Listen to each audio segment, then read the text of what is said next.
Every afternoon, Thomas the Tank Engine puffs along his branch line with Annie and Clarabelle. First, they pass the water mill. Next, they come to a big farm.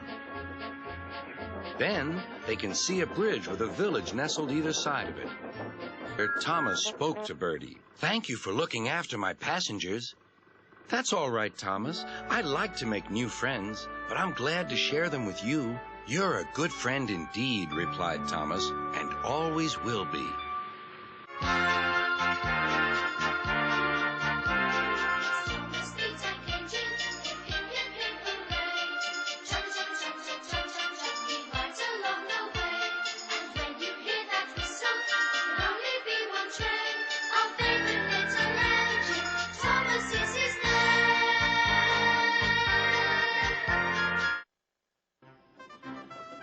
Trevor the traction engine enjoyed living in the vicarage orchard. Edward came to see him every day, but sometimes Trevor didn't have enough work to do. "I do like to keep busy all the time," he sighed one day, "and I do like company, especially children's company." "That would be wonderful," said Trevor. That evening, Trevor stood remembering his new friend Thomas, the harbor, and most of all, the children. Then he went happily to sleep in the shed at the bottom of the orchard.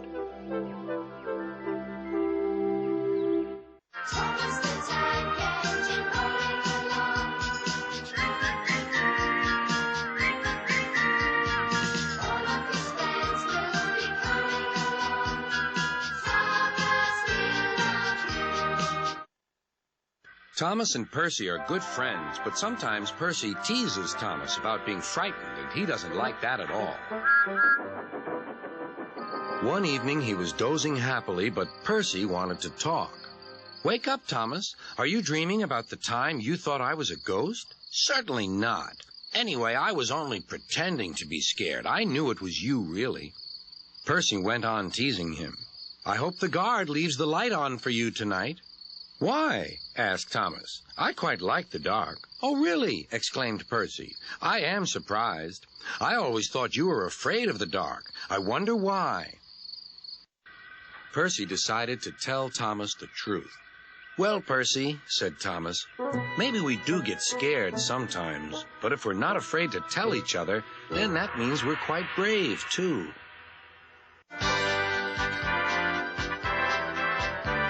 He's always up to mischief, a cheeky little train. He jumps and jumps everywhere, he's always playing games. The fast controller scolds him, but loves him just the same. Our favorite little engine, Thomas is his name.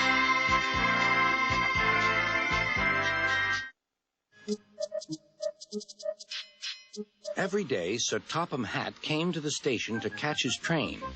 "Hello," he always said to Thomas. "Don't let the silly freight cars tease you. Remember, you have an important job as a special helper in the train yard." From the news. Gordon is always in a hurry, but never forgets to say, "Boop, boop," and Thomas always whistles, "Beep, beep," in return. Thomas the Tank Engine rolling along.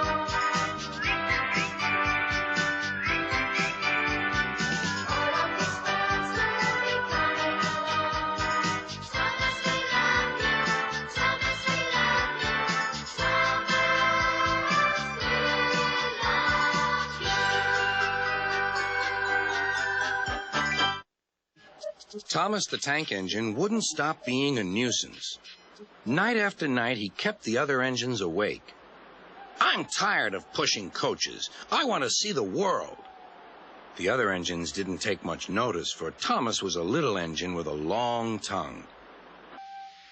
"You've got a lot to learn about freight cars, Thomas.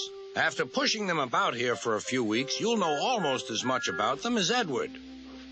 Then you'll be a really useful engine."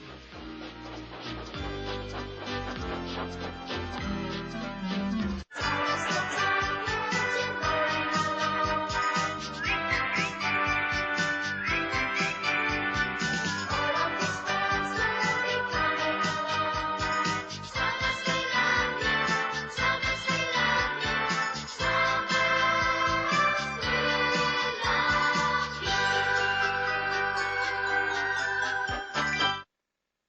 Thomas the Tank Engine was feeling very happy. His blue coat shone in the sun, he was right on time, and all around his branch line, the countryside seemed prettier than ever before.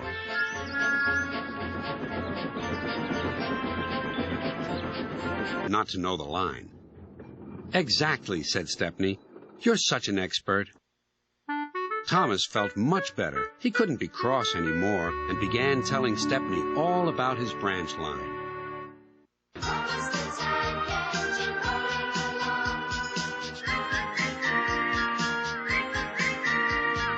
All of his friends will be coming along.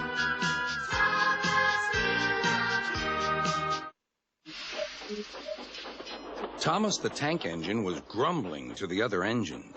I spend my time pulling coaches about, ready for you to take out on journeys.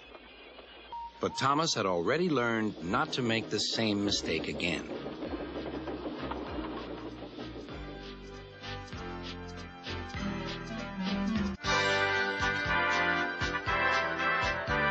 He's always up to mischief, a cheeky little train.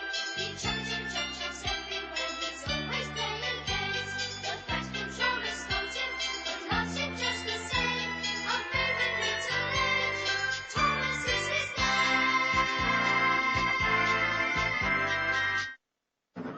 Gordon the Big Engine and Thomas the Tank Engine puffed buffer to buffer back home. It had been a busy day. First, Thomas had teased Gordon about the time that the big engine had slid into a ditch.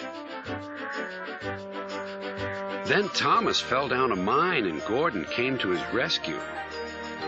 Remember, Thomas, called Gordon grandly, united we stand, together we fall. You help me and I'll help you. I'll fetched her coaches, then to Edward,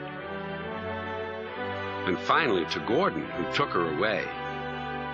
No engines ever felt prouder than those on Sir Topham Hatt's railway.